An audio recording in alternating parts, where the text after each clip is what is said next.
제 이름은 유우키. 이분은 절 키워주신 할아버지입니다. 부모님이 계시긴 한데 제겐 관심이 전혀 없다고 해야 할까요? 저희 부모님은 두 분이 일궈내신 직원 100명 규모의 회사를 경영하고 계시고 사업을 확장하는 일에만 집중하셨습니다. 그래서 아들이었던 저는 어릴 때부터 할아버지 손에 맡겨졌습니다. 하지만 반대로 2살 어린 여동생만은 예뻐하셨습니다. 가능한 한 출장에도 데려갔고 제 생일엔 축하한다는 말도 안 해주면서 여동생 생일 때는 큰 레스토랑을 빌려 성대한 생일 파티를 열어주기도 했습니다. 부모님은 넌 경영 센스가 없는 것 같구나.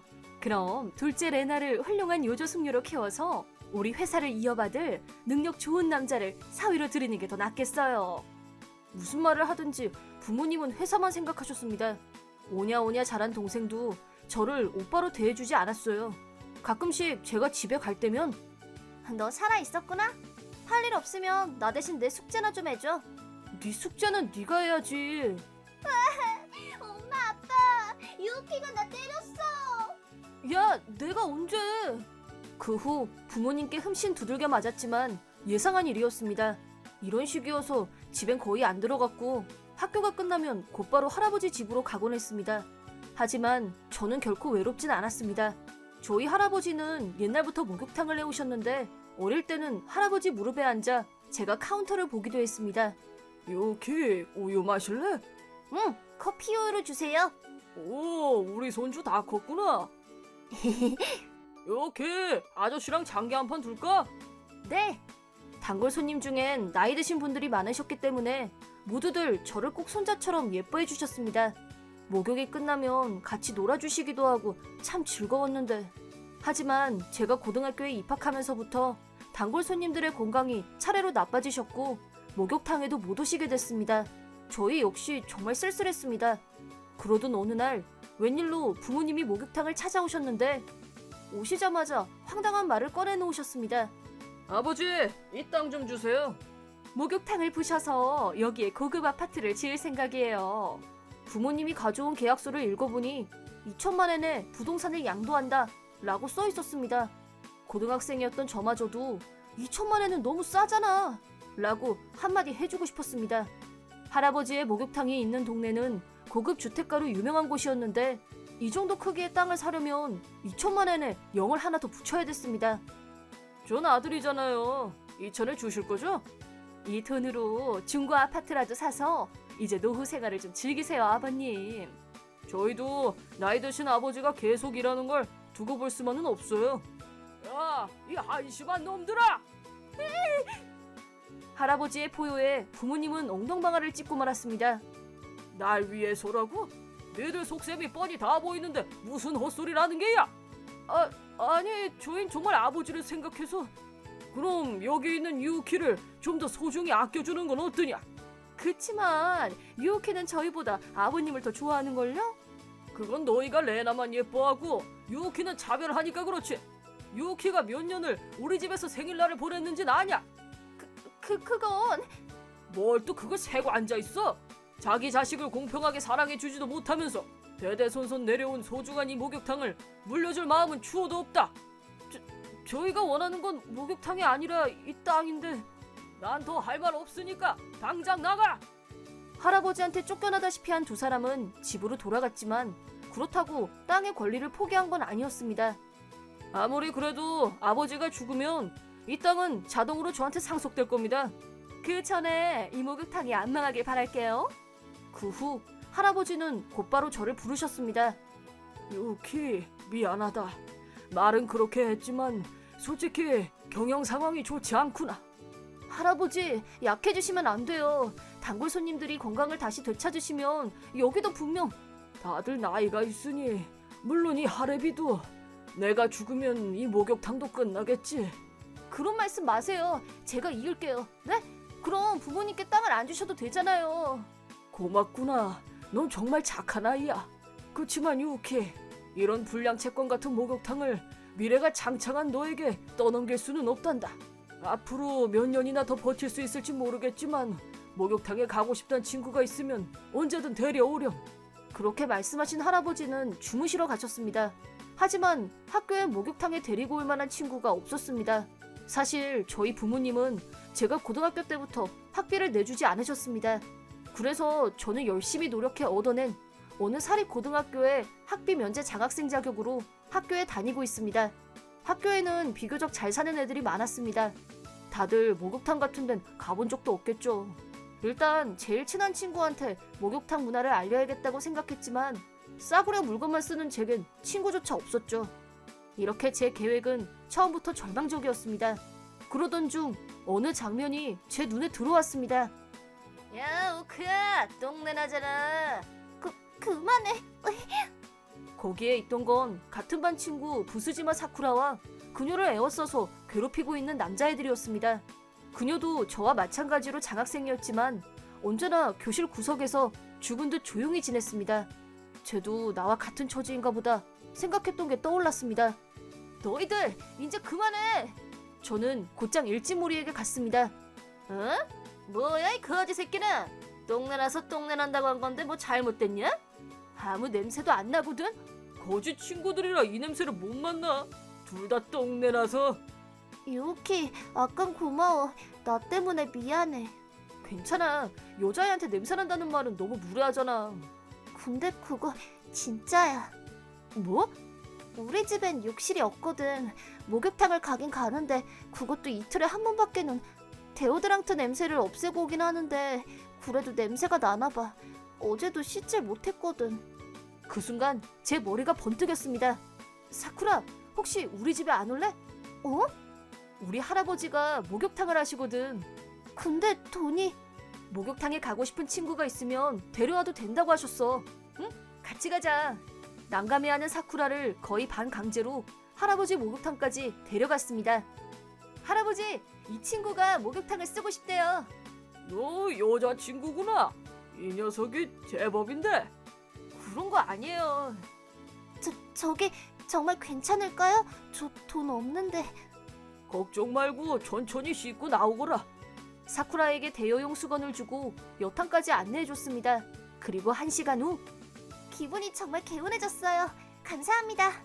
머리를 묶고 달아오른 얼굴로 미소 짓는 사쿠라를 본 저는 순간 너 너무 예쁘다. 어? 아니 미안. 저 평소엔 항상 앞머리로 눈을 가리고 다니잖아. 저 이미지가 바뀌었다고 해야 되나? 안심한 놈. 그런 건 솔직하게 설렜다고 하거라. 아파요 할아버지.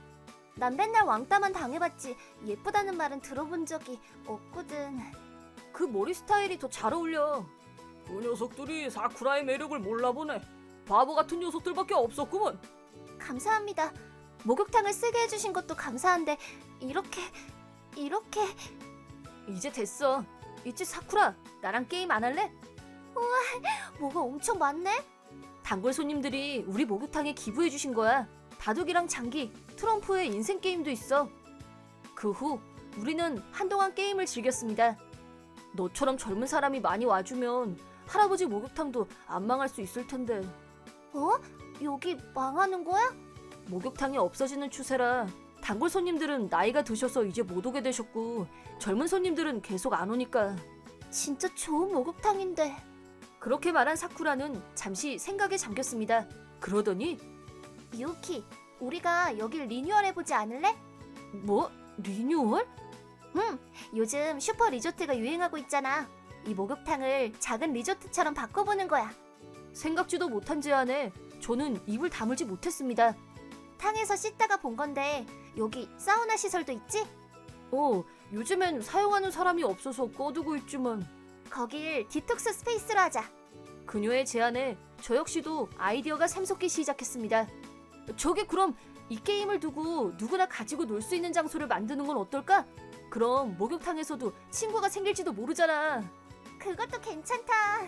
그리고 할아버지, 저쪽에 안 쓰는 방이요. 저희가 써도 돼요? 거기에 당구대랑 다트를 두면 인기가 좋을 것 같은데. 내 친구놈이 하던 가게를 배업했는데 거기 가면 당구대랑 다트가 있을지도 모르겠구나. 그거 받으러 가요. 그치만 다 낡은 것들 뿐인데. 저희가 깨끗이 청소할게요. 그치, 유키? 응. 그래도 많이 힘들 텐데 왜 그렇게까지 우릴 도우려고 하는 게냐? 그게 사실은 유우키가 오늘 제게 말을 걸어준 게 정말 기뻤거든요. 그래서 두 분을 돕고 싶어요. 영업에 방해되지 않도록 할게요. 안 되는 건 안 된다고 바로 말씀해주세요. 부탁드려요. 그랬구만. 의리와 정으로 운영해온 목욕탕의 주인이 그러면 안 되지. 까짓 거 어차피 망할 목욕탕인데 너희가 하고 싶은 대로 해보렴. 네! 그 후 우리는 학교 점심시간 땐 계획을 짜고 방과 후엔 목욕탕에서 리모델링 공사에 착수했습니다. 처음엔 방법을 몰라서 실수로 벽지를 찢거나 페인트통을 쏟거나 하는 등의 실수도 많이 저질렀지만 유튜브의 리모델링 동영상을 참고해서 착실하게 조금씩 진행해 나갔습니다. 그 사이 사쿠라는 주변 시선을 신경 쓰지 않는다는 듯 더 이상 학교에서 머리로 얼굴을 가리지 않았습니다. 야, 유케, 너 요즘 사쿠라랑 친하더라. 근데 왜? 걔한테서 요즘 좋은 향기가 나던데. 신경 쓰이면 직접 물어보면 되잖아. 뭐? 누가 신경 쓰인대? 어이없네. 유키, 무슨 일이야? 아무것도 아니야. 사쿠라는 리모델링을 하면서도 페인트가 마르는 사이엔 틈틈이 목욕탕 일도 도와주곤 했습니다. 손님들께도 상냥했던 그녀는 인기가 많았고 루츠키 목욕탕에 예쁜 직원이 있다며 소문도 났습니다. 그렇게 리모델링에 착수한 지 3개월 후 완성! 옛 분위기의 목욕탕이 젊은이들도 즐길 수 있는 조그마한 리조트 시설로 다시 태어난 것입니다. 저희는 SNS로 목욕탕 전용 계정을 만들어 소식을 올리거나 정보지에 광고를 시키기도 하고 동네에 전단지를 돌리는 등 리뉴얼 소식을 알렸습니다. 그러자 지금까진 목욕탕에 오지 않았던 젊은 손님들이 놀러와 줬습니다. 게다가 그 손님들이 SNS에 감성 목욕탕이라며 퍼뜨려준 덕분에 젊은 손님들은 더욱 늘었고 방송국에서도 취재를 하러 왔습니다. 단숨에 요즘 젊은이들이 몰려드는 젊은 감성의 목욕탕으로 유명해졌습니다. 이렇게 활기를 띈 게 대체 몇 년 만인지. 이제 시작이에요, 할아버지. 그 후 우리는 일을 분담해서 사업 확장을 하기 시작했습니다. 사쿠라에게 부탁한 건 음식이었어요. 멋진 공간에 맛있고 감성 돋는 디저트가 빠질 수 없지 라는 그녀의 아이디어를 기반으로 루츠키만의 디저트를 개발하기로 했습니다. 한편 저는 주변 가게들과 제휴해서 이 일대를 다시 활성화시키고 싶었습니다. 우리 목욕탕의 인기를 알고 있던 동네 상인분들도 기꺼이 제게 협조해 주셨어요. 다음 달에는 동네 산책길 지도가 완성될 거고 내년에는 수수께끼 게임의 개최도 추진하고 있습니다. 참고로 최근에는 제가 다니는 학교의 학생들도 많이 오게 됐는데 뭐해? 으아! 안 들어가? 근데 우린 널 괴롭히던 애들이잖아. 그건 내가 아니라 사쿠라겠지? 갑자기 그 얘긴 왜 하는데? 왜냐면 여기서 같이 일하거든. 뭐? 나 불렀어? 소문으로만 듣던 훈녀 직원이 사쿠라였어? 제가 너한테 할 말 있대. 그치? 일진들은 잠시 머뭇거렸지만 마음을 굳혔는지 머리를 90도로 숙였습니다. 너한테 냄새 난다고 해서 미안해. 우리들도 목욕탕에 들어가게 해줄래? 그렇다는데 어떡할래? 저는 사쿠라가 심술궂은 생각을 하고 있다는 걸 바로 알아챘습니다. 하지만 머리를 숙이고 있는 일진들은 조마조마했을 겁니다. 앞으로 애들 괴롭히고 그러면 안 된다. 이제 안 그럴게. 진짜야. 루츠키 목욕탕에 어서 와. 야호! 다들 SNS에 올리더라고. 우리도 꼭 와보고 싶었어. 야, 뛰지 마. 이렇게 우리는 학교도 다니면서 목욕탕 살리기에 대성공. 졸업 후 우리는 대학을 포기하고 어느 유서 깊은 여관에 제자로 들어가게 됐습니다. 이런 결정을 한 이유는 우리 목욕탕이 옛날엔 간이 숙박업도 했다는 사실을 알게 됐기 때문입니다. 당구럼 안쪽에 안 쓰는 방이 바로 그 흔적이었습니다. 저는 사쿠라와 이야기해서 그곳을 게스트하우스로 쓸 계획을 세웠습니다. 그러기 위해선 숙박업의 기초부터 배울 필요가 있었습니다. 3년간 숙박업 경영에 대해 철저히 공부한 후 우리는 할아버지에게 경영권을 물려받게 됐고 그와 동시에 저는 사쿠라에게 프로포즈를 했습니다. 사귄 기간은 없었지만 그녀 외엔 제 아내가 될 사람이 없었기 때문이죠. 언제 해줄지 계속 기다리고 있었어. 그녀 역시 제 청혼을 기다리고 있었다는 말에 겨우 마음이 놓였습니다. 그로부터 5년이라는 세월이 흘렀고 우여곡절도 있었지만 현재 우리 부부는 게스트하우스가 달린 목욕탕을 경영하고 있습니다. 매일매일이 바빴지만 우리 아이만은 외롭지 않게 키우겠노라 다짐했고 손녀 바보인 할아버지의 도움을 받으며 매일 함께 지내는 시간을 늘리기 위해 노력하고 있습니다. 그러던 어느 날 그 사람들이 쳐들어왔습니다. 생각보다 괜찮은데? 아파트를 세우려고 했었는데 이것도 나쁘지 않군. 지금 제일 필요한 건 돈이니까요. 꽤 괜찮네요. 찾아온 건 내 결혼식에도 손주의 생일날에도 오지 않았던 저희 부모님과 동생이었습니다. 왜 온 거야? 사업이 꽤 잘 되는 모양이구나. 설마 다 나이가 빠진 목욕탕을 이렇게 살려낼 줄이야. 지금 우리가 돈이 좀 필요한데 조금만 빌려주면 안 되겠니?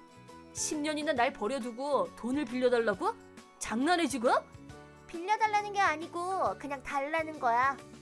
뭐라고? 레나도 지금 혼담이 오가는 중인데 우리 회사 상황이 안 좋은 걸 알면 파혼당할지도 모르거든. 당신들은 여전히 본인들 생각만 하는구나. 쓸모가 없긴 하지만 그런 널 낳은 것도 바로 나야. 이 정도 효도는 하는 게 어떠냐? 고작 낳아준 걸로 뭘 그렇게 우기시는 건가요? 사쿠라. 그곳엔 진심으로 화가 난 사쿠라가 무서운 얼굴을 하고 우리 부모님을 노려보고 있었다. 넌 누구냐? 가족 이야기엔 참견하는 거 아니다. 저도 가족이에요. 유키의 아내니까요. 그러니 참견할 권리는 있는 거죠? 아내라고? 결혼했단 얘긴 들었지만. 저희 집은 가난했어요. 우리 부모님도 당신들 못지 않았죠. 아이는 아동수당을 받기 위한 도구일 뿐 그 이하, 그 이상도 아니었어요. 그 지옥 같은 생활에서 절 구해준 사람이 당신들이 쓸모없다고 말하는 유우키와 할아버님이세요. 당신들 이야기는 남편에게 익히 들었어요. 본인들 목적에 맞는 아이만 이뻐하다니. 당신들은 부모도 아니야. 지금 당장 나가주세요. 돈이 필요해. 안 그럼 우린... 지금 마치 기자분이 와 계시는데 부모님을 취재하고 싶으신 모양이에요. 이왕 오셨으니까 인터뷰라도 하실래요? 헤드라인이 어떻게 나올지 아주 기대되네요. 뭐? 기자가 왔다고? 그건 좀 곤란한데. 우리가 기사에 실리면 이거야말로 파혼감이야.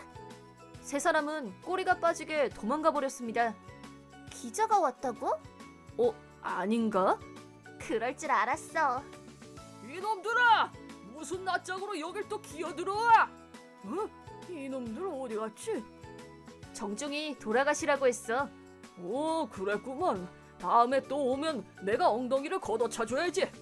혈압이 오를 수도 있어서 혹시 다음에 또 오더라도 우리가 내쫓는 걸로 했습니다. 하지만 그럴 걱정은 없었습니다. 그 후 회사 자금 융통이 어렵다는 사실을 예비 신랑 측 회사에 들켜서 결국 파혼당했습니다. 오랫동안 부실 경영을 해온 탓에 부모님은 어디서도 융자를 받을 수 없었습니다. 회사의 위기를 알게 된 우수 직원들은 너도 나도 퇴사했고 결국 부도가 났습니다. 부모님은 많은 금액의 빚을 떠안게 되었습니다. 지금까지 놀러 다니기만 했던 동생도 현재는 빚을 다 갚기 위해 아침부터 밤까지 울면서 일하고 있다고 합니다. 참고로 저는 그들과 정식으로 연을 끊었으므로 이젠 제 가족이 아닙니다. 또한 앞으로도 저를 소중히 아껴주는 사람들을 지켜나갈 생각입니다. 내 이름은 추토무. 얼마 전 병원에 입원을 하게 된 적이 있었는데 오늘은 그때 겪었던 대박 사건에 대해서 얘기할까 한다. 나는 어려서부터 몸이 약했고 병치레가 잦았다. 체육 시간도 대부분은 견학을 해야 할 정도로 다른 아이들처럼 건강하게 뛰어놀 수가 없었다. 운동과는 인연이 없는 몸이 되어버렸지만 대신 공부는 남들한테 뒤지지 말아야겠다는 생각으로 아주 열심히 했다. 약하고 말없이 공부만 하던 나는 몇몇 아이들이 보기에 괴롭힘 대상으로 삼기에 적격이었을 것이다. 초등학교 5학년 때부터 중학교 3학년 때까지 나는 학교에서 집단 괴롭힘을 당했다. 다행히 고등학교에 진학하면서 나를 괴롭히던 애들과 다른 학교가 되어 멀리 떨어질 수 있었다. 고등학교, 대학교에서는 나도 평범하고 즐거운 학창 시절을 보낼 수 있었고 그 시절은 정말 잊을 수 없는 행복한 시간이었다. 대학 졸업 후에는 건설회사에 입사했다. 항상 바쁜 스케줄에 쫓기고 있지만 그만큼 달성감도 있고 내 직업에 만족했다. 어느 날 나는 현장에 나갔다가 부상을 입었고 병원으로 옮겨졌다. 의사의 진단 결과는 양쪽 다리 골절 그리고 허리 염좌였다. 가는 날이 장날이라고 한 달 전에 받았던 건강검진에서 정밀검사가 필요하다는 결과가 나왔다. 정리하자면 부상 치료와 정밀 검사를 위해서 자그마치 3개월 동안 입원을 해야만 하는 신세가 되었다. 입원하고 바로 정밀 검사에 들어갔는데 다행히 큰 문제점은 없는 걸로 판명되었다. 하지만 의사의 소견은 투약을 하면서 신중하게 경과를 지켜봐야 한다고 했다. 입사하고 계속 바쁘게 지내왔으니까 아무래도 피로가 축적됐던 게 아닐까 싶다. 그나마 왼쪽 다리 골절은 가벼운 편이라 예상보다 빨리 치료가 될 것 같기도 한데 오른쪽 다리 골절은 중상을 입은 터라 완치될 때까지 꽤 오랫동안 고생을 좀 해야 할 것 같다. 허리 염자도 무시할 일이 못 돼서 완치될 때까지 장기간에 걸쳐 통원 치료가 필요하다고 의사 선생님이 자세히 설명해 주었다. 나는 1인실에 입원을 했고 업무를 위해 노트북을 가져왔다. 업무를 보려고 노트북을 켰는데 그때 간호사가 병실로 들어왔다. 환자분 잠시 들어갈게요. 네, 들어오세요. 환자분의 간호를 담당하게 된 모에라고 합니다. 네, 잘 부탁드립니다, 간호사님. 어? 근데 간호사는 손에 들고 있던 진료 차트와 내 얼굴을 번갈아 보면서 눈이 바쁘게 이리저리 움직이더니 나중엔 내 얼굴만 빤히 들여다봤다. 왜 그러시죠? 환자분 성함이 츠토무 이름이 너무 낯이 익어서요. 생각났다. 너 맞지? 학교 다닐 때 번데기 츠토무. 번데기? 나야 나. 초딩중딩 동창 모에. 기억 안 나? 내 담당 환자가 너야? 기막힌 우연이네. 아, 나도 생각났어. 나는 잊고 싶었던 상처가 다시 되살아나는 통증을 느꼈다. 내가 오늘 만난 담당 간호사는 예전에 나를 집단 괴롭히던 여러 멤버들 중 한 명이었고 더구나 모에는 그 가해자들의 리더격인 애였다. 너 맨날 번데기처럼 찌그러져서 꿈틀꿈틀 움직였잖아. 그래서 난 너 중학교 졸업하고 바로 황천길 갔을 줄 알았는데 살아있었네? 대박, 살아있었어. 참나. 어쩜 좋아? 내가 갑이고 넌 을이잖아. 갑자기 열이라고 싶어지는데? 내가 요즘 업무 스트레스가 장난 아닌데 어떻게 이렇게 딱 좋은 타이밍에 내 발로 찾아와 주니? 너 지금 병을 고치려고 입원한 건데 어떻게 이렇게 최악의 상황이 만들어질 수 있지? 살아서 나갈 수는 있을까? 학교 때 나를 괴롭혔던 가해자애가 이번엔 내 간호 담당이라니 이런 악연이 세상에 있으면 안 되는 거 아닌가? 그날 이후 체열, 혈압 측정, 링거, 식사 배식, 붕대 교환 등등 입원 환자가 받아야 하는 여러 조치를 빌미로 모에는 깨알같이 나를 괴롭히면서 시시덕거렸다. 내가 노트북으로 작업을 하고 있을 때 모에가 검사에 필요하다며 치열을 하러 병실로 들어왔다. 우와, 재밌겠다. 이 바늘로 네 피 쭉쭉 뽑을게.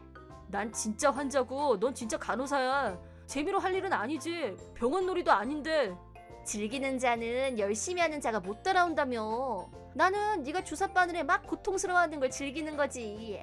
너도 네 얼굴을 볼 수만 있다면 아마 내 기분을 이해할걸? 환자가 아파하는 모습을 보면서 즐거워하는 간호사가 있다는 게 엽기적이다. 그럼 넌 다리 다쳐서 못 움직인다고 맨날 그러고 노트북만 들여다보고 있냐? 너도 오타쿠냐? 어느 쪽이야? 애니메이션? 아님 야동만이야? 야, 여기가 1인실이긴 해도 병원에서 풍기물라는 좀 아니지, 안 그래? 나 그런 적 없어. 함부로 넘겨짚지 마. 모에는 고무밴드로 내 팔 윗부분을 꽉 조여놓고 치열할 곳을 찾고 있었지만 더러운 걸 억지로 참고 만지려니 싫어 죽겠다는 표정과 손놀림이었다. 담당 의사한테 들었는데 너 3개월이나 장기 입원해야 된다면서? 그러게, 나도 정말 길게 느껴진다. 근데 넌 직장도 없냐? 여기서 3개월이나 누워있게? 직장 다니면 동료들이라도 올 텐데 아무도 안 오는 거 보니까 느낌이 팍 오네.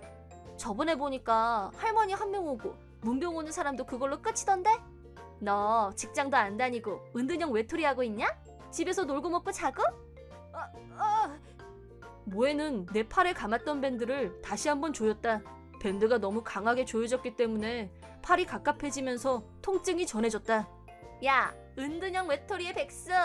너한테 딱 맞는 각이긴 하다. 대박! 아무리 그래도 쪽팔리게 왜 그러고 사냐?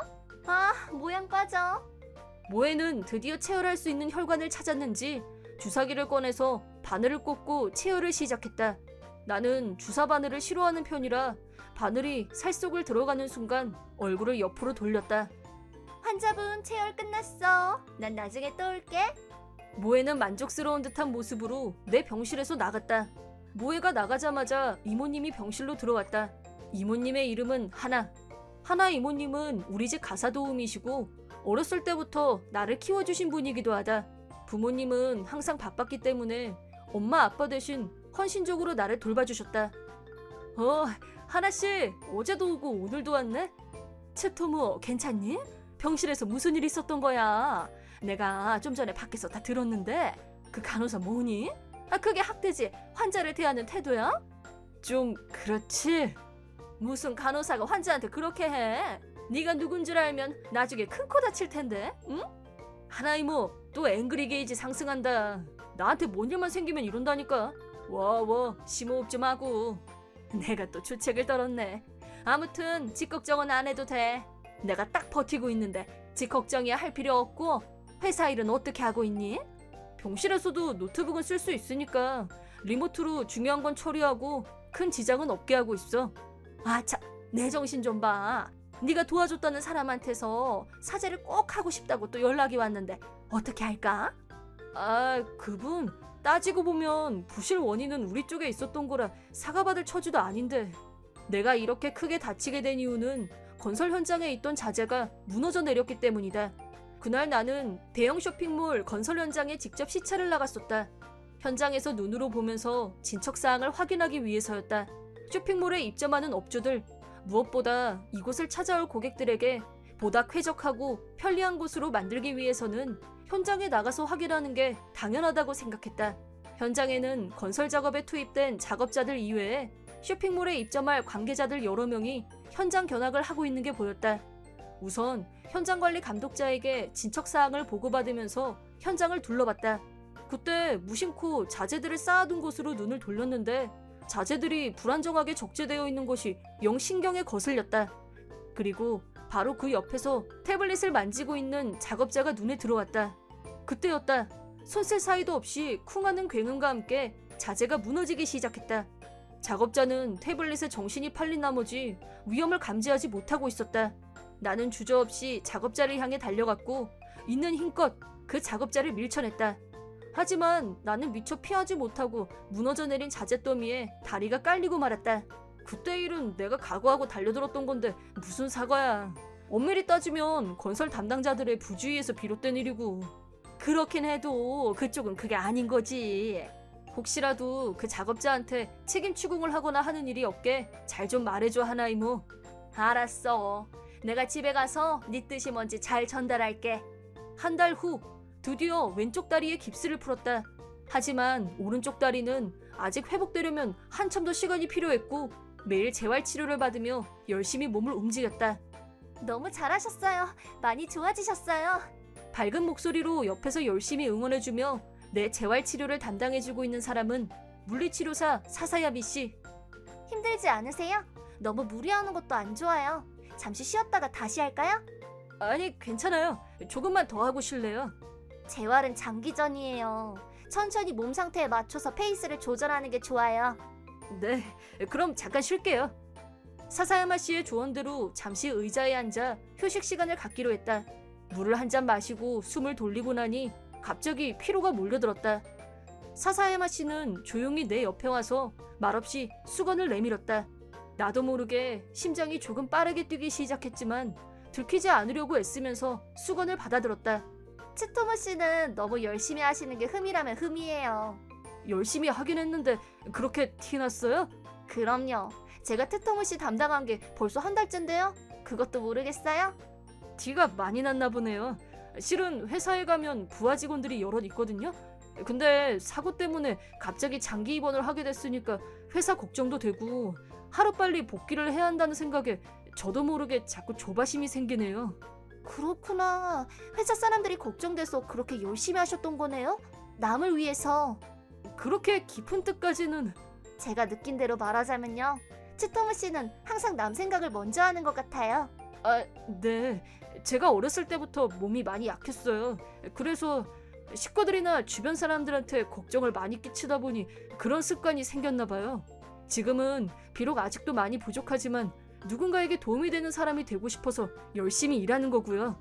마음이 참 따뜻하신 분이네요, 치토무 씨. 부하 직원들한테 인기가 엄청 많으실 것 같아요.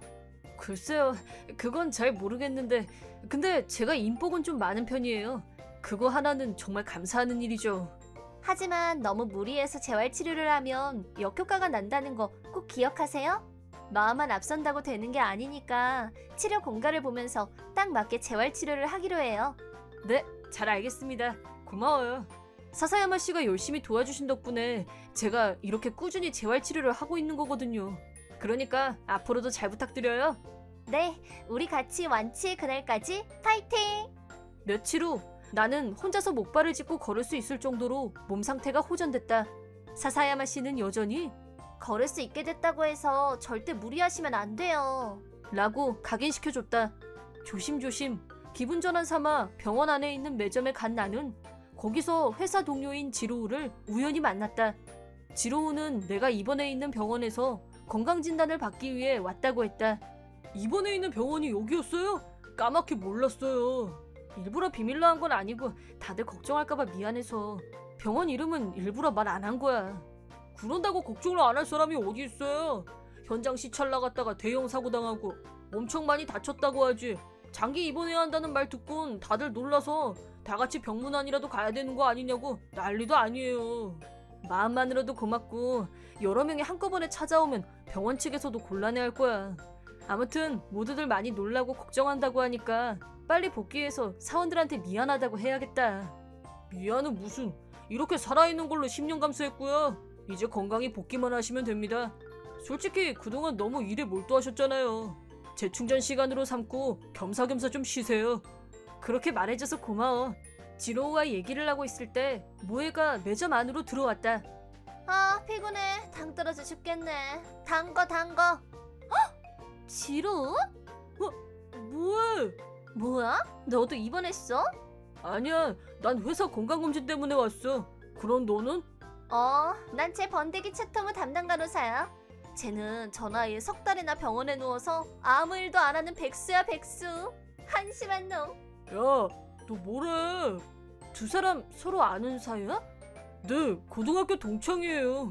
뭐야? 니들끼리도 아는 사이야? 우리도 잘 아는 사이야.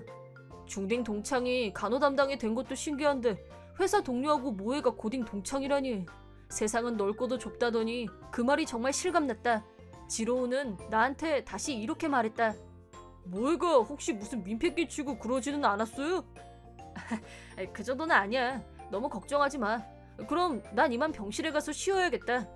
네, 그럼. 몽미? 모의 표정이 딱 이게 뭐선 일인고 하면서 어리둥절해야 하는 게 읽혔지만 나는 모른 척하고 그냥 내 병실로 돌아왔다. 야, 너 근데 쟤한테 왜 존대를 쓰고 난리야? 쟤가 네 보스라도 되냐? 진짜 놀고들 있다. 대박. 골 때려. 네가 더 대박이야. 너 진짜 몰라서 물어? 뭐래니? 저분은 우리 회사 사장님이거든. 대박. 사장님? 우리 사장님 너한테 자기가 누군지 말 안 했나 보네. 아이고 성격 참. 야, 쟤가 그럼 진짜 사장이란 말이야? 알아듣게 설명 좀 해봐. 맞아. 설명할 테니까 진정해. 고딩 동창이라 특별히 말해주는 거니까 병원에 절대 소문내지 마. 알았지? 나 대학 졸업하고 제일 처음에 유통회사에 들어갔던 거 너도 알고 있지? 근데 업무상 문제로 회사하고 트러블이 생겼었는데 어떻게 할까 고민하고 있을 때 자기 회사로 오라고 스카우트 제의가 왔어. 스토모 사장한테 직접 전화받고 내가 얼마나 놀랐었다고.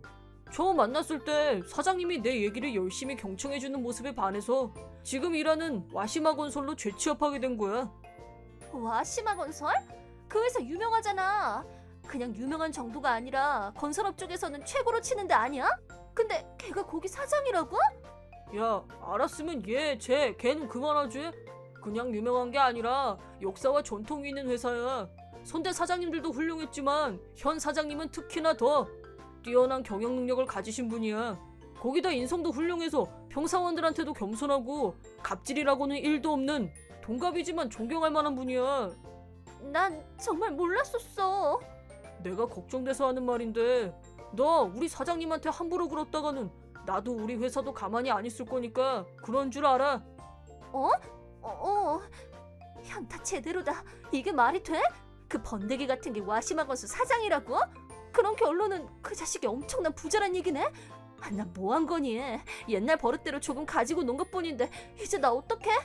회사에 벌써 찍힌 거 아니야? 나 잘리면 어떡하지? 아니야, 이게 위기가 아니라 기회가 될 수도 있어. 돈 많은 남자 잡아서 팔자 고칠 기회. 이건 하늘이 주신 기회야. 틀림없어. 그 자식 마음을 확 휘어잡고 그 다음엔 사장 부인. 내 남은 인생은 화려한 셀럽. 그래, 인생 한 방이야. 문제는 어떻게 그 자식 관심을 자극하냐 이건데. 걱정 마, 자신을 가져. 너의 미모, 너의 몸매라면 얼마든지 승부를 걸만해. 뭐해, 넌 할 수 있어. 다음날 아침 식사를 마치고 업무를 보고 있었는데 똑똑똑 하고 병실 문을 노크하는 소리가 들렸다. 누구지? 아침 먹고 쉽게나 가져갔는데. 네, 들어오세요. 실례하겠습니다. 뭐해, 너? 몸에 딱 달라붙는 간호복, 가슴골에 깊게 파져서 속옷까지 살짝 보이는 차림에 평소보다 진한 메이크업을 한 모해가 병실로 들어왔다. 얘가 뭘 잘못 먹고 이러는 건지 귀가 막혀서 벌어진 입이 다물어지지 않았다. 어머, 뭘 그렇게 떨어지게 봐. 쑥스럽게. 치터무 사장님? 추토무 사장? 갑자기 뭐래? 지금까지 날 부를 때 그렇게 부른 적이 한 번도 없을 텐데. 나 말이야. 이제야 겨우 네 매력에 눈을 뜨게 됐어. 여기가 1인실이지만 풍기물라는 좀. 그리고 넌 나를 싫어하잖아. 아니야? 무슨 말이 그렇게 차갑게 해. 그건 내 속마음하고 반대로 굴었던 거야. 뭐야 이건? 새로운 스타일의 괴롭힘이냐? 내가 당황하고 쩔쩔매자 모에는 환자 침대 위로 올라와서 기마 자세를 취했다. 나는 이제 네 여자가 되고 싶어. 무슨 뜻인지 알지? 날 봐. 이런 세젤녀가 네 여자가 되겠다잖아. 야, 그만해! 나는 몸을 움직일 수 없는 대신 소리를 질러 반항했다. 그러자 모에는 내 목을 양손으로 감싸 안으려고 했다. 바로 그때 절묘한 타이밍에 병실 문이 철컥하고 열리면서 병원 원장, 수간호사, 하나 이모가 구세주처럼 등장했다. 실례하겠습니다. 자네 여기서 지금 뭐 하는 거야? 채터모 사장님, 괜찮아요? 간호사, 이게 대체 무슨 짓이야? 침대에 올라가서 뭐 하자는 수작이야? 당장 내려와! 하나 이모님은 나이를 가늠할 수 없는 파워풀한 힘으로 모의 멱살을 단번에 움켜쥐고 침대에서 한 방에 끌어내렸다. 아파. 이 시간에 원장님하고 수간호사 쌤이 왜 여기에? 사장님께 이제 VIP실로 옮기시는 게 어떨지 얘기하러 온 거야. 근데 모해씨, 화장은 떡칠을 하고 꼴은 또 그게 뭐야? 자네, 병원에서 불경스럽게 뭐하는 수작이야? 성스러운 의료 행위에 먹칠을 하다니. 정말 뭐라 드릴 말씀이 없습니다. 뭐해? 어서 빌지 않고. 잘못했습니다. 마침 잘 됐어. 안 그래도 자네 징계 처분을 두고 회의를 열 생각이었어. 나도 이미 다 들어서 알고 있어. 사장님에 대한 폭언, 폭행을 비롯해서 다른 환자분들이 올린 청원까지. 그 문제라면 이걸 증거로 가져가시죠? 하나 이모님은 내 병실에 있던 서류 가방 안에서 카메라 한 대를 꺼냈다. 담당 간호사라는 애 하는 행동이 아무리 봐도 심상치가 않아서 내가 걱정돼서 견딜 수가 있어야지. 그래서 허락 다 받고 카메라랑 마이크 설치해뒀었어. 이 카메라 속엔 당신이 했던 폭언, 폭행이 전부 기록돼 있을 거야. 데이터 백업도 해뒀으니까 카메라를 부셔도 증거는 사라지지 않는다는 점. 쓸데없이 힘 빼지 마. 뭐야 이 할머니는? 우리 집에서 일하시는 이모님이야. 그리고 우리 회사 명예 중역이시기도 하고 디지털 기계에도 정통하신 분이고. 이게 아닌데. 망했어. 병실 가득 모해의 공허한 절규가 울려 퍼졌다. 그 후 모해는 병원 원장실에서 열린 긴급 징계회의에 소집됐다. 나한테 했던 폭언, 괴롭힘 등등에 관한 영상과 음성이 그녀가 어떤 간호사였는지 적나라하게 증명해 주었다. 그뿐 아니라 병원 자체 조사를 통해 다른 환자에게도 마찬가지로 폭언과 폭행을 했던 사실이 발각되었고 병원은 모해를 즉시 해고 처분했다. 물론 간호사 자격증도 박탈되었다. 이번에 병원에서 무리를 일으킨 것이 알려져서 의료관계 분야에서는 다시 종사하기 어려울 것 같고 아마 이제 이 바닥에서는 얼굴 보기 힘들게 된 것 같다. 그쯤 되면 정신을 차려도 모자랄 판에 술 마시고 취해서 다른 손님한테 시비 걸고 폭행하고 소란을 피우다 신고받고 출동한 경찰한테 현행범으로 잡혀갔다고 한다. 한편 나는 상태가 호전되어 무사히 퇴원을 했지만 아직 재활치료를 받아야 하는 상태이다. 몸이 힘들면 기분이 우울해지려고 할 때도 있지만 나를 응원해주는 사람들 덕분에 다시 힘을 내고 난다. 그리고 지금은 이번을 계기로 알게 된 물리치료사 사사야미 씨와 가까운 사이가 되었다. 그녀를 만나고 그녀의 따뜻함과 자상함이 느껴질 때마다 점점 마음이 끌린다. 그녀는 날 어떻게 생각하고 있을까? 내 생각을 할 때도 있을까? 치토미 씨, 오늘 재활치료 고생 많으셨어요. 네, 사사야마 씨도 오늘 수고 많으셨어요. 항상 감사드려요. 오른쪽 다리도 이제 움직임이 많이 자연스러워진 것 같아요. 사사야마 씨가 재활치료를 워낙 잘해주시는 덕분이죠. 치토무 씨가 열심히 하셔서 좋은 결과가 있는 거죠. 완치까지 이제 고지가 얼마 안 남은 것 같아요. 이제 거의 다 왔어요. 네, 정말 고마워요. 저 병원에서도 말했었는데요. 제가 완치하고 나면 아, 저녁 쏜다고 하셨던가요? 저 엄청 많이 먹는데 괜찮을까요? 그럼요. 제가 아주 맛있는 거 많이 사드릴게요. 이걸로 이제 결혼식은 물 건너갔다. 지금 뭐 하시는 거예요? 박사님! 내 머리카락이. 누구야 이 사람? 태츠하고 제가 다니는 회사 사장님 따님이세요. 저하고는 고등학교 때부터 친한 친구이기도 하고요. 기어이 이를 내고 말았군. 아, 힘들어. 역시 쉬운 일이 없네. 무슨 일이 있었어요? 이번엔 어떤 흥분되는 트러블을 해결하셨을까? 우리 박사님. 너 말이야, 날 무슨 트러블 메이커처럼 매도하는 거 그만할 수 없냐? 물론 트러블은 있었지. 그럴 줄 알았지. 얘기해봐요. 안 그래도 연구소에서 할 일 없어서 심심했었는데 잘 됐다. 나랑 중딩 때부터 친한 친구 중에 리코라고 있거든? 리코한테 결혼을 약속한 남친이 있고 그 남친 집에 인사를 하러 갔는데 어떡해, 나 너무 긴장돼. 뭘 그렇게 긴장해. 괜찮다니까 그러네. 그래봤자 소용없어. 어머님 엄하다고 내내 말해놓고서 이제 와서 괜찮다고 하면 괜찮아질 것 같아? 미안. 미안하다면 다야? 각오해. 우리 집 갈 때 내가 너 긴장하게 만들 거니까. 어서 와요. 안녕하세요. 처음 뵙겠습니다. 이런 자리는 나도 처음이지만 생각했던 거하고는 많이 다르네. 난 며느리 될 애가 알아서 다 할 줄 알았지. 어머니, 내가 뭐라고 했다고 이래? 잔소리는 그만하마. 초장부터 분위기 꽝이야. 우선 음료수라도 마시자. 이건 그거 수돗물이다. 한 사람 마실 차가 부족해서 어쩔 수가 없었어. 어머니, 인사하러 온 사람한테 이게 무슨 매너예요? 그래? 그럼 나부터 질문 좀 하자. 어떤 시어머니가 아들이 데려온 여자가 어떤 여잔 줄도 모르고 처음부터 잘해주니? 일반적으로 다 잘하죠. 일부러 안 그런 사람들이 있으니까 드라마도 되고 만화도 되고 사람들이 듣고 놀랄 에피소드가 생기는 거고요. 내가 그런 일보다 이거니? 놀라게 해서 참 미안하게 됐네. 오늘따라 수돗물이 당기네. 아, 시원하다. 그래서 너 이름이 뭐라고 했더라? 리코라고 합니다. 우리 아들하고 결혼할 생각을 했다면 당연히 태츠한테 걸맞은 신분이어야 한다는 거 알고 있겠지? 지금이 어떤 시대인데 신분 타령이에요. 어머니, 툭하면 신분이 어떻고 집안이 어떻고 그거 나쁜 습관이에요. 피는 못 속인단 말 몰라? 설마 너 나한테 말 못할 이유라도 있니? 그렇게 형편없는 집안이야? 그런 뜻 아니에요. 전 중졸이에요. 리코, 어차피 알게 되실 텐데 뭐. 말 못할 일도 아니라고 생각해. 중절. 기가 막혀. 어머니, 기가 막혀서 정말 내가 미쳐. 어머니, 진정하세요. 중졸이라니. 너 우리 집 재산 노리고 태츠한테 꼬리 쳤니? 그런 거 아닙니다. 함부로 말하지 마세요. 그런 거 아니에요. 리코가 중졸인 건 사실이지만 형편이 어려운 건 절대 아니니까. 너 지금 속고 있는 거야. 제발 정신 좀 차려. 너 어렸을 때부터 엄마가 귀에 못이 박히게 말했잖아. 저런 애들은 절대 안 된다고. 저런 애가 어떤 앤데? 우리 집안은 조상 대대로 내려오는 뼈대 있는 가문이야.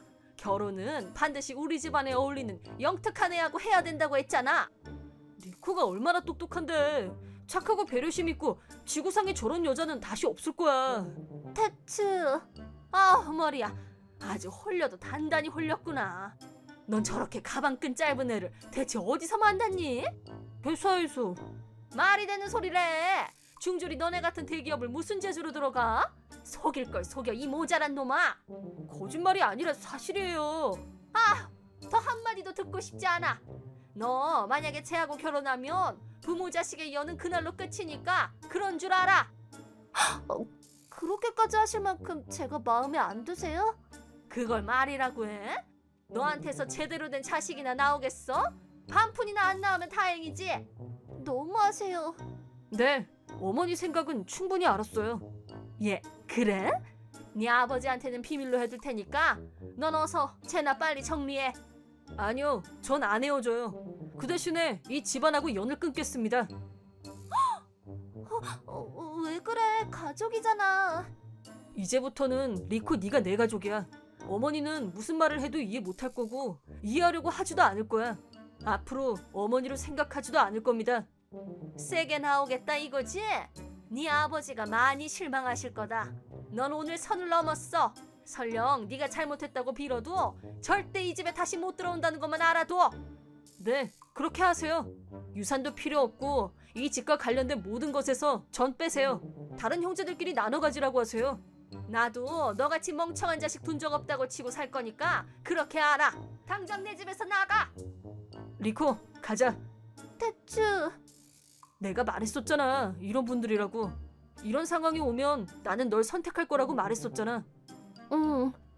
그럼 안녕히 계세요. 이렇게 해서 리코의 남편인 태츠는 가족과 연을 끊었다. 그 후 리코와 태츠가 둘만의 결혼식을 준비하는 내내 두 사람이 태츠의 가족과 만나는 일은 없었다. 그런데 결혼식 바로 전날 갑자기 태츠 모친이 리코에게 연락을 해왔다. 그 어머니 진짜 장난 아니네요. 우리 엄마는 착한 사람이라 너무 다행이야.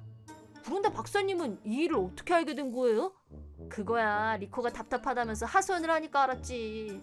역시 그렇겠죠. 깨알같이 자랑질도 하고 있잖아. 이제부터는 리코 네가 내 가족이야. 그랬어. 이러면서. 그런 말을 들으면 기뻐하는 게 당연하죠. 리코, 나다. 저기 누구시죠?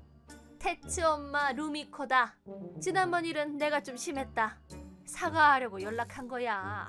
네 연락처는 태츠가 가르쳐줬고. 네, 그러셨군요. 죄송한 건 오히려 저죠. 중졸이라. 아니다. 그 문제는 됐다. 태츠가 그렇게 화내는 건 처음 봤어. 생각해보니까 내가 잘못 생각했었던 것 같다.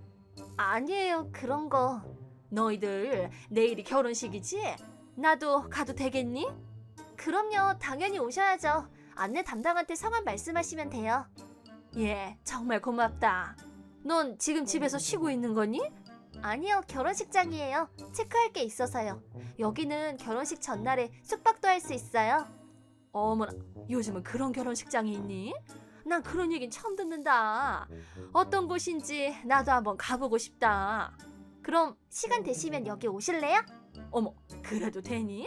나야 가고 싶지. 너무 가고 싶지. 그럼 편한 시간에 오세요.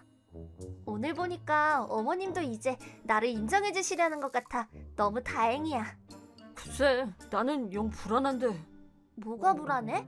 루미코 여사는 무슨 일이 있어도 자기 생각을 바꿀 사람이 절대 아니야. 더구나 갑자기 그렇게 좋은 사람이 될 리는 더더욱 없고. 그럼 이유는 하나지. 아무리 철의 여인이어도 아들이 연을 끊겠다니까 어머니 입장에서는 너무 괴로우셨던 거지. 글쎄, 과연 그럴까? 만약에 내가 내 자식한테 그런 말을 들었다면 난 못 살 것 같아.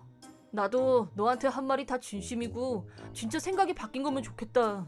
너무 걱정 마. 괜찮을 거야. 나 오늘 피곤했나 봐. 갑자기 너무 졸려. 야, 소파에서 자면 감기 걸려 안 돼. 잠깐만. 어머님 오시면 나 깨워줘? 그냥 무시하지. 왜 일일이 대꾸를 해주고 그랬어. 오늘 피곤했을 텐데 넌 그냥 먼저 자. 안 돼, 그건. 나 꼭 깨워줘. 알았지? 아, 진짜 잠깐 눈만 감았다 뜰게. 금방 올 것처럼 말할 땐 언제고 왜 여태 하나? 오는 거야 마는 거야. 온다고 했다면서 언제 올 건데요? 바쁘면 안 와도 상관없어요. 미안하다. 5분 후면 도착할 거야. 오늘 취미교실 가는 날이었는데 늦게 끝났어. 이 밤중까지 뭘 배우러 다닌단 거예요? 아무튼 문 열려 있으니까 그냥 들어오세요. 그래 고마워. 참, 리코가 자고 있을지도 모르니까 조용히 들어오세요. 알았어. 얘들 참 쉽네. 어쩜 이렇게 계획이 술술 풀리니?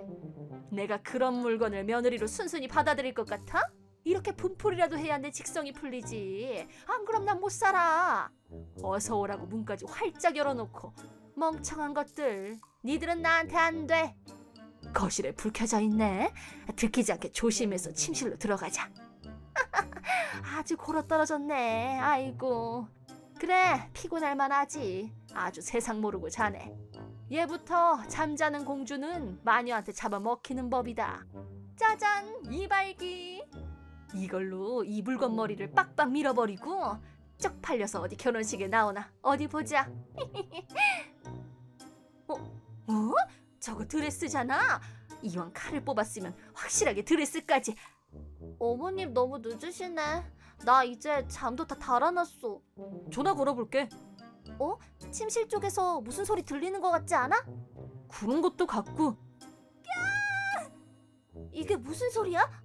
박사님 목소리야. 이걸로 이제 결혼식은 물 건너갔다. 지금 뭐 하시는 거예요? 박사님! 내 머리카락이. 누구야 이 사람? 태츠하고 제가 다니는 회사 사장님 따님이세요. 저하고는 고등학교 때부터 친한 친구이기도 하고요. 기어이 이를 내고 말았군. 그 드레스, 이 결혼식, 리코 취직까지 모두 박사님하고 사장님이 특별히 도와주셔서 할 수 있었던 거야. 그런데 절대 용서 못해. 반드시 복수할 거야. 그렇게 나는 어디서 뭐하는 사람인지도 모르는 아줌마한테 머리를 빡빡 밀리고 말았다. 대박! 너무 충격적이라서 뭐가 뭔지 모르겠어요. 그럼 지금 박사님 머리는 당연히 머리카락이 없는 상태지. 그러니까 지금 내 머리를 덮고 있는 이건 가발? 그래, 가발이야. 인공모발. 상황을 정리하면 내 머리를 빡빡 밀어버리고 리코와 테치를 괴롭힌 사악한 그 마녀에게 위대한 복수를 하기로 결심했다. 이거야. 이번 복수는 유난히 분노의 불길이 큰 것 같아요.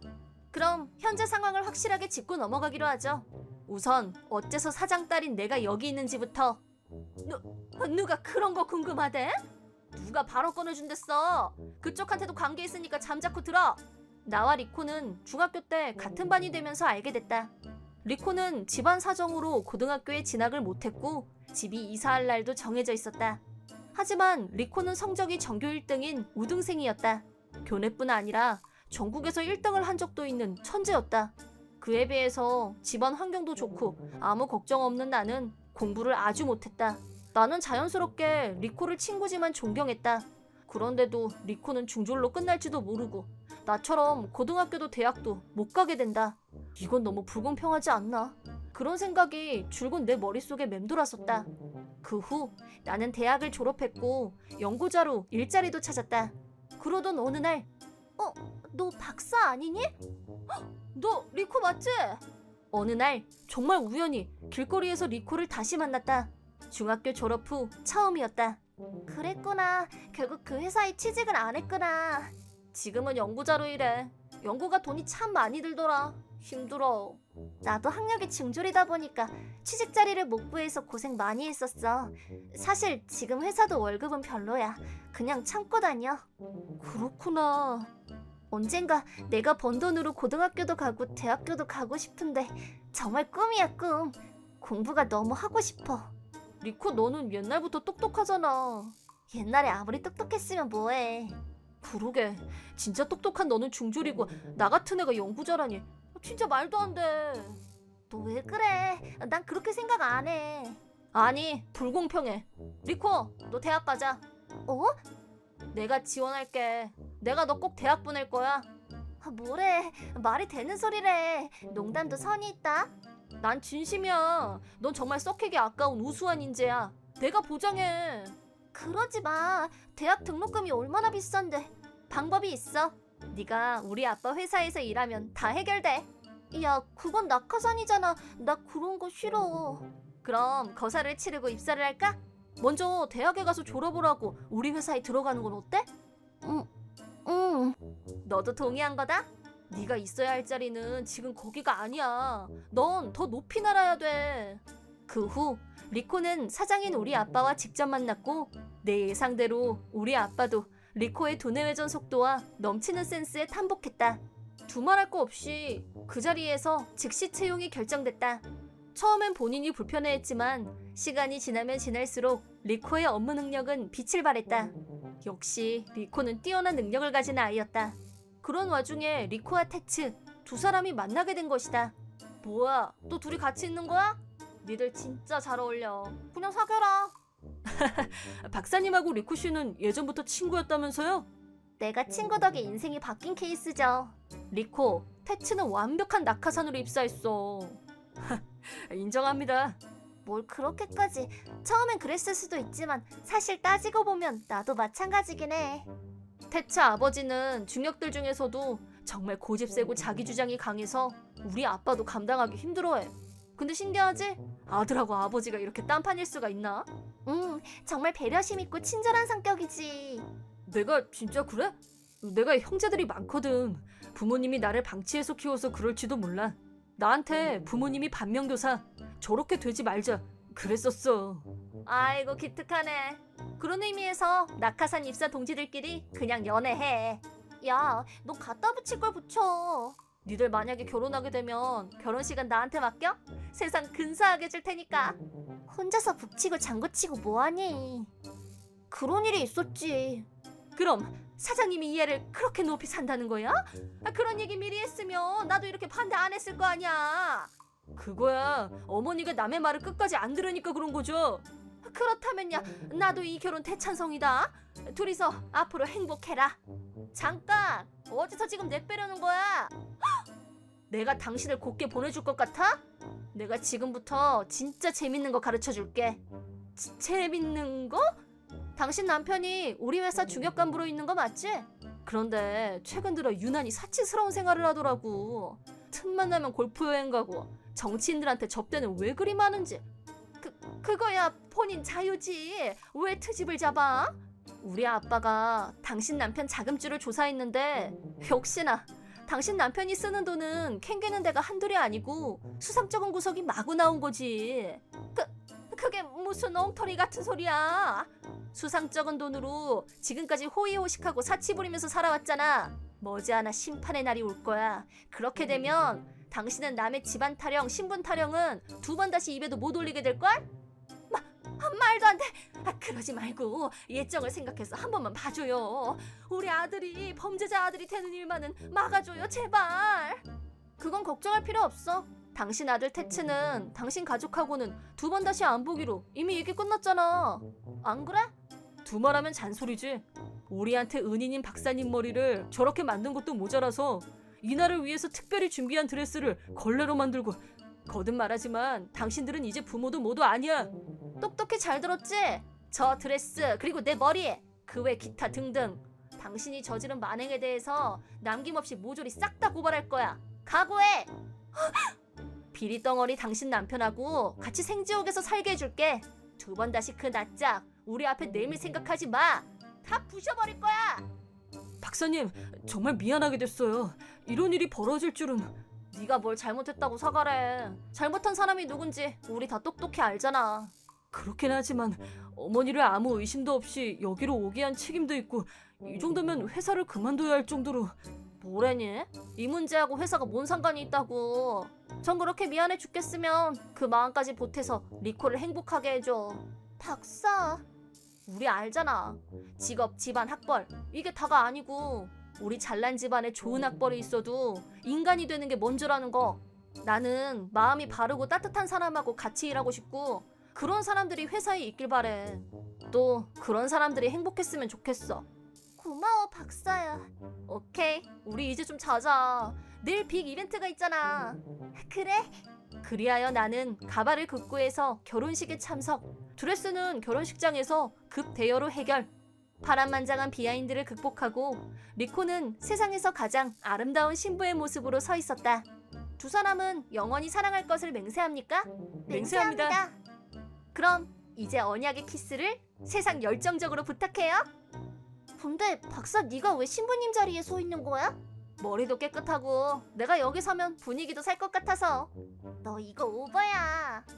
두 사람은 그렇게 가족이 됐다. 박사님, 이번엔 정말 혼신의 힘을 다하신 것 같은데요? 영혼까지 바쳤지. 오래 살다 보니 별꼴을 다 당하고. 머리카락은 틀림없이 다시 자랄 거예요. 그래야지. 아니 멘붕이지. 태츠 모친한테는 위자료랑 기타 등등해서 받아낼 수 있는 건 다 받아냈어. 앞으로 리코한테 접근하는 일은 아마 절대 없을 거야. 가족이란 게 참 복잡하고 어렵네요. 원래는 세상에서 가장 귀하고 좋은 건데 탐욕과 변질된 마음이 그 가치를 떨어뜨리는 거지. 사람들이 저는 잘 모르겠네요. 잘 모르겠어? 그렇구나. 그렇다면 내가 좋은 사람인 증거네. 얘가 왜 거기로 올라요? 이유는 네가 생각해봐. 자, 오늘 얘기는 여기까지. 여러분, 다음 동영상에서 다시 만나요. 안녕. 안녕. 내 이름은 하루타 케니치. 14살의 중학생이다. 오늘은 줄곧 괴롭힘을 당했던 가해자 아이에게 복수를 하게 된 과정에 대해 얘기할까 한다. 이 이야기의 시작은 내가 초등학교였던 때로 거슬러 올라간다. 어릴 때부터 나는 소심하고 조용하고 친구가 별로 없었다. 케니치, 너도 친구들하고 밖에서 놀고 그러면 좋을 텐데. 됐어, 나 친구도 별로 없어. 집에서나 학교에서나 쉬는 시간에는 책을 읽으면서 대부분 혼자서 보냈다. 누구랑 무얼 했던 기억은 별로 없는 것 같다. 이렇게 말하면 불쌍하고 어두운 어린 시절을 보낸 걸로 오해받기 쉬울 수도 있는데 사실 그렇지는 않다. 다행히 나는 좋은 부모님을 두었고 형제들과도 사이가 좋았다. 모두 나를 이해해줬기 때문에 집은 내게 있어 가장 편하고 좋은 곳이었다. 책을 가까이 하는 건 좋은 일이지 뭐. 독서력이 있으면 학교 공부도 자연스럽게 잘하게 되어 있거든. 그래, 이것도 취향이라면 취향이지. 너무 뭐라 하는 것도 간섭이긴 해. 아빠, 나 이 책도 읽어보고 싶어. 그래, 네가 읽고 싶은 만큼 마음껏 읽어. 부모님은 나를 이해하고 지지해 주셨지만 사람들하고 어울리는 걸 잘 못하다 보니 학교 생활은 어려움이 많았다. 특히 초등학교 5학년 때부터는 본격적으로 어려움이 생겼다. 야, 너 성대모사 할 줄 아는 거 있냐? 나 그런 거 못해. 이 아이의 이름은 토모자와 야스유키. 5학년 때 처음으로 같은 반이 된 아이였는데 덩치도 크고 대장처럼 굴면서 시비를 거는 전형적인 문제아였다. 덩치에 걸맞게 힘도 세고 싸움도 잘하고 동급생들뿐 아니라 선생님들도 통제가 안 되는 골칫거리였다. 학기가 시작되자마자 야스유키는 나를 타깃으로 찍었는지 툭하면 와서 시비를 걸었고 개념 없이 이것저것 시키고 애들 앞에서 나를 바보로 만들곤 했다.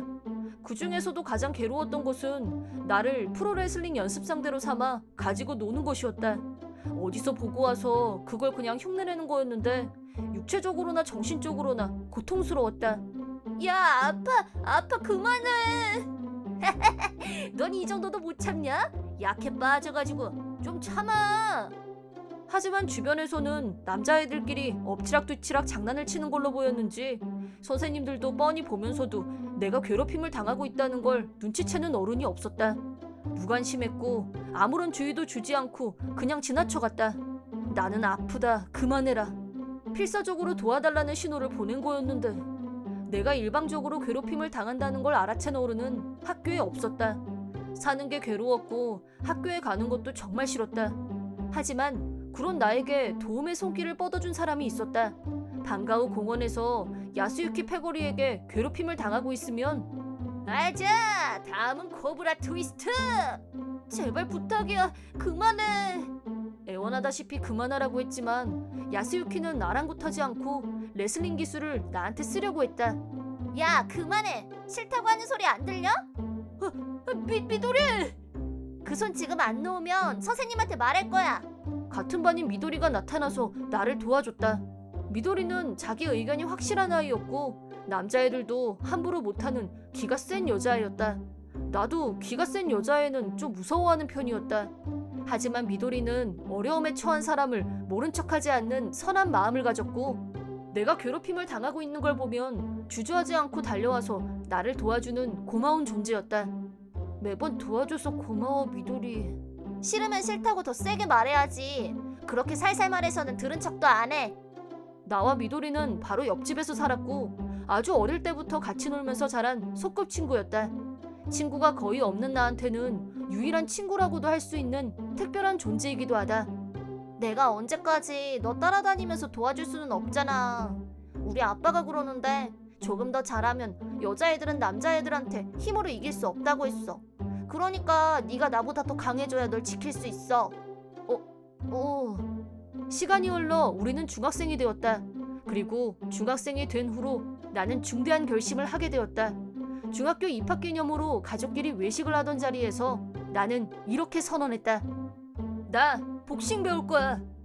내 말을 들은 부모님과 형제들은 소스라치게 놀랐다.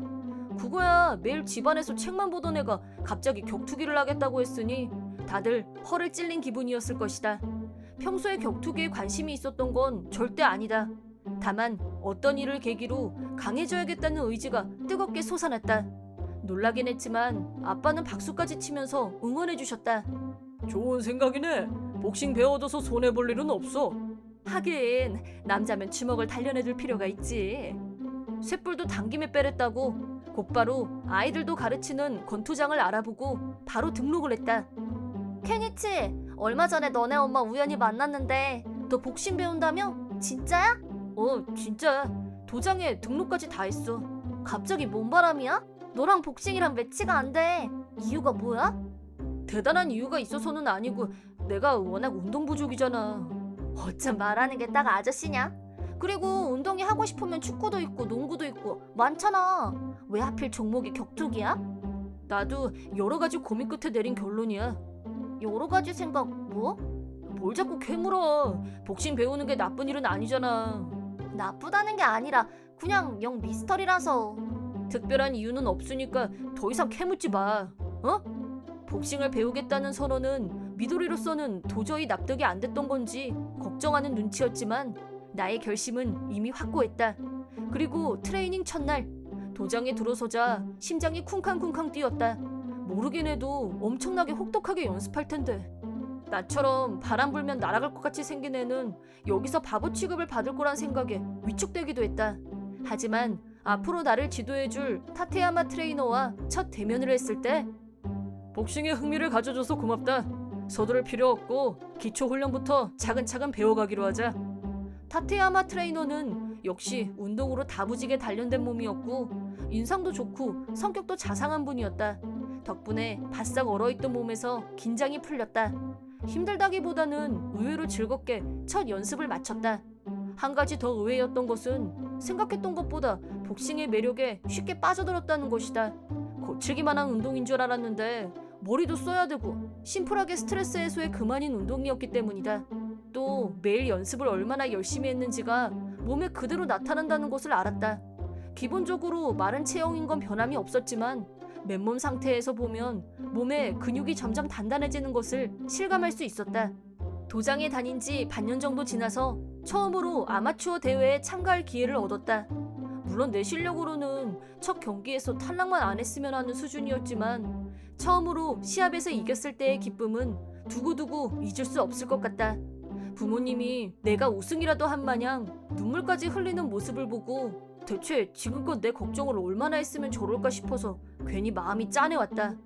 또 그동안 당하기만 했던 과거를 생각하면 스포츠를 통해서 누군가와 당당하게 승부를 겨루고 이기는 경험을 쌓아가는 일은 내면의 자신감을 키우는 것에도 큰 도움이 됐다. 그러던 어느 날이었다. 미도리? 연습을 마치고 집으로 가다가 우연히 미도리를 봤다. 미도리 옆에는 줄곧 나를 괴롭혔던 토모자와 야스유키가 있었다. 야스유키도 우리와 같은 중학교였고 미도리와 같은 반이 된 것도 알고 있었다. 하지만 둘이서 밖에서 만날 정도로 사이가 좋은 건 몰랐었다. 오늘 너 역 근처에 있었지? 있었어. 아, 맞다. 너 다니는 도장도 그 근처지. 너 야스유키랑 같이 있던데? 별로 내키지는 않았는데 내 친구가 야스유키랑 몰려다니는 애들 중에 찍은 애가 있다면서 나보고 같이 가자고 해서 어쩔 수 없이 따라가서 어울리게 됐어. 아, 그런 거구나. 야스유키는 하나도 변한 게 없어. 초딩 때랑 똑같아. 요즘 들어서 은근 끈질기게 연락이 와서 골치 아파. 설마 둘이서 만나자고 연락하는 거? 신경 쓰이는 거? 누가 그렇대? 웬 발끈? 나도 그냥 해본 소리거든? 난 그런 애한테는 관심 1도 없으니까 신경 쓸 거 없어. 신경도 안 쓰겠지만. 그렇게 된 거구나. 그 자식하고 친한 사이가 아니라는 얘기를 듣고 다행이라는 생각이 들었지만 걱정이 되기는 마찬가지였다.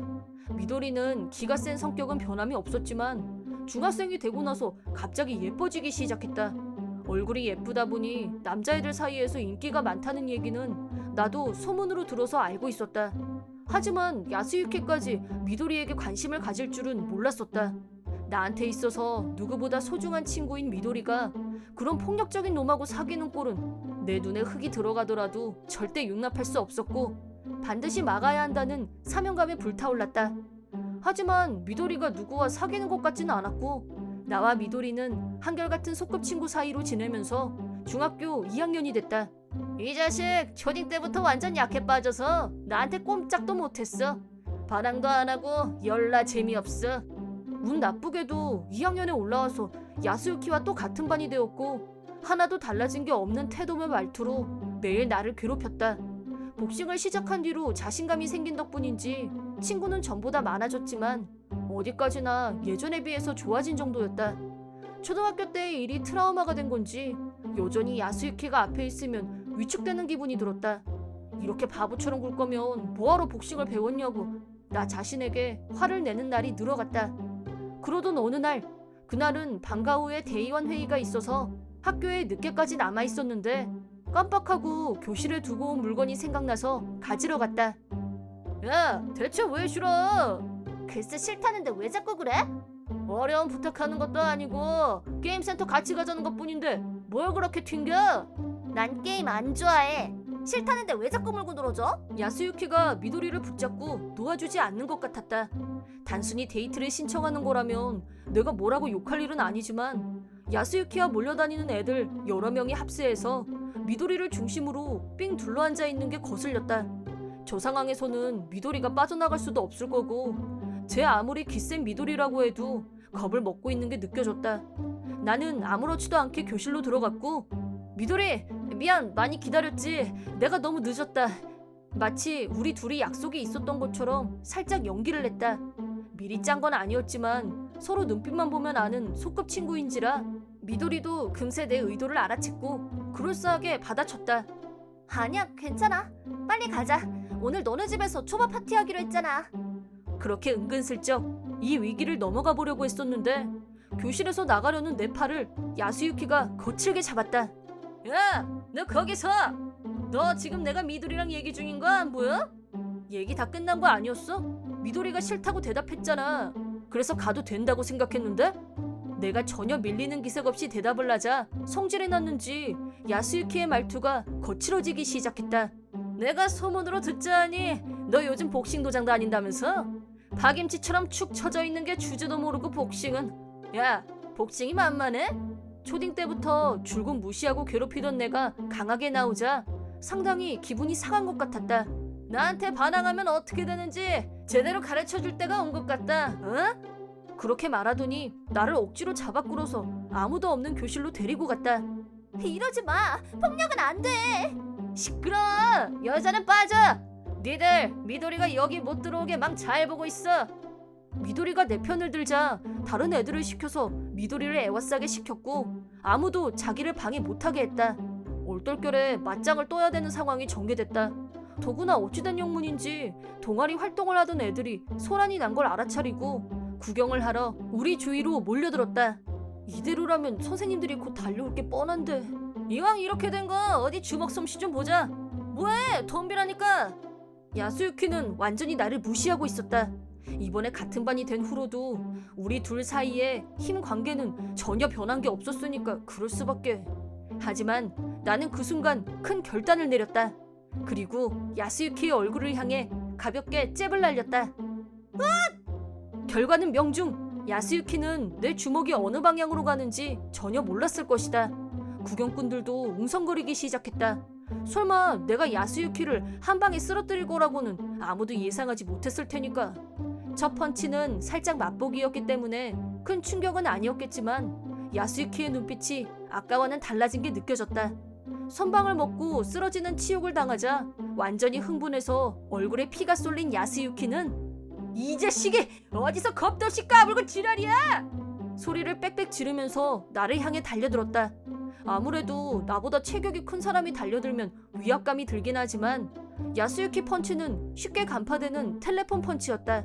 나는 손쉽게 날아오는 펀치를 상대하면서 펀치를 역이용 바디블로를 강하게 내리꽂았다. 허점을 보인 야스유키의 복부를 향해 내 주먹이 날렵하게 들어갔다. 그렇게 두 번째로 쓰러지고 나서는 다시는 일어서지 못했고 갑자기 엉엉 울기 시작했다. 야스유키 일당들도 야스유키가 당했어. 이게 무슨 일이야? 효타 장난 아니야. 라면서 난리법석이 났다. 막상 결전을 하고 나니 내가 이제까지 무엇 때문에 야스유키를 겁냈었는지 허무한 생각이 들 정도로 순식간에 승패가 정해졌다. 케니치, 너 괜찮아? 괜찮지 그럼. 얻어맞은 건 내가 아니라 야스유키 쪽인데. 열받아 개짜증이야. 너 이게 끝이 아니라는 것만 알아둬. 절대 용서 못해. 날 이렇게 망신 주고 네가 무사할 것 같아? 언제든지 상대해줄 테니까 말만 해.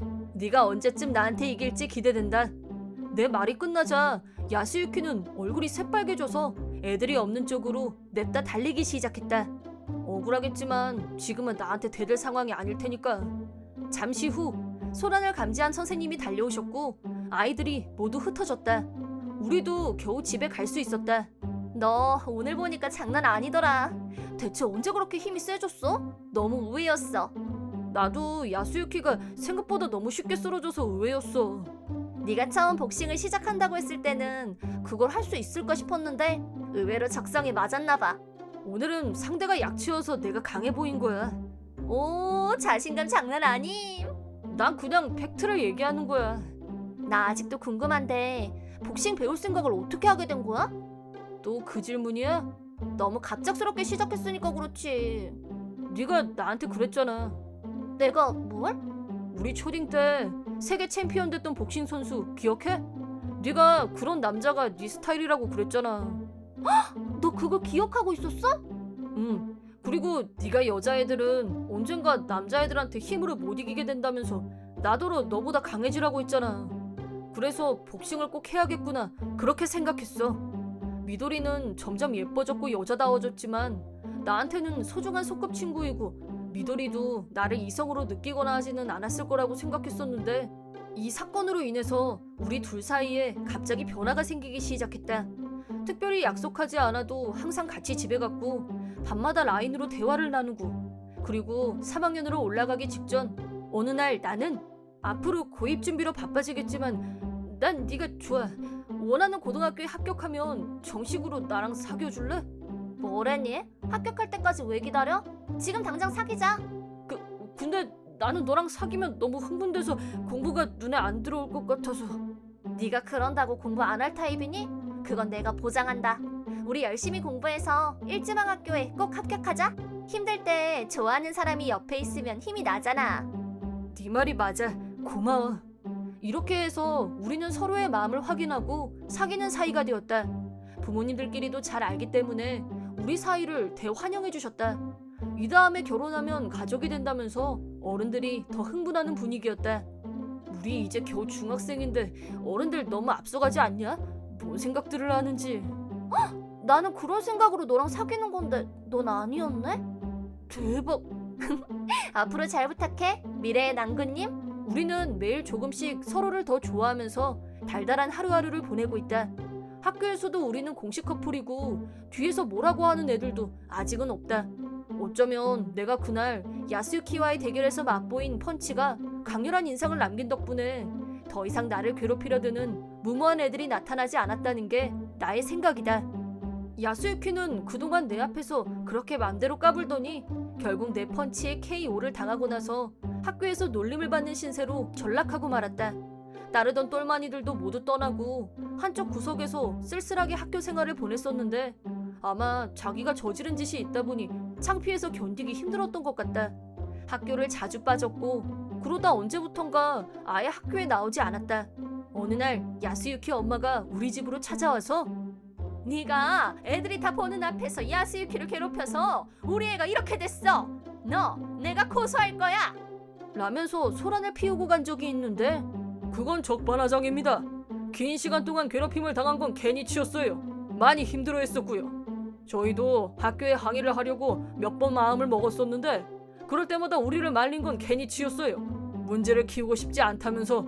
그러니까 이번 일은 어디까지나 아이들끼리 자기들 문제에 결론을 지은 거라고 생각합니다. 그리고 학교에 가지 않겠다는 선택을 한 건 야스유키 본인 아닌가요? 아셨으면 아드님 문제는 집에 돌아가셔서 가족분들끼리 상의하시죠. 계속 이러시면 저도 다른 조치를 생각하지 않을 수 없습니다. 아빠는 평상시에 조용한 사람이지만 야스유키에 대해서는 좋은 마음일 수가 없었을 것이다. 아빠는 강경한 자세로 조목조목 따지고 야스유키 엄마가 다시는 우리 집에 얼씬 못하게 만들었다. 지금까지 게니치가 당했던 걸 생각하면 이번 일은 아무것도 아니야. 겨우 한번 자기 뜻대로 안 됐다고 해서 학교에 안 나온다는 건 그 녀석 멘탈이 유리 멘탈이란 얘기 아니겠어? 아빠는 기가 막힌다는 듯이 웃었고 나도 아빠 생각에 전적으로 동의한다. 우리는 어느덧 중학교를 졸업하고 각자 목표로 했던 고등학교에 무사히 합격했다. 미도리는 가정과 선생님이 되는 게 꿈이라며 가정과가 있는 여고에, 나는 스포츠학을 공부하기 위해서 스포츠학과가 있는 남고에 진학을 하게 되었다. 복싱을 배우면서 몸으로 배우는 것에 대한 즐거움에 눈을 뜨게 된 나는 장래 스포츠 트레이너 아니면 체육교사가 되고 싶다는 생각을 하게 되었다. 우리 이 다음에 같은 학교 교사가 되면 너무 재밌겠다. 근데 부부가 같은 학교에 근무하는 케이스가 있을까? 어머, 넌 거기까지는 생각 안 하는 줄 알았는데?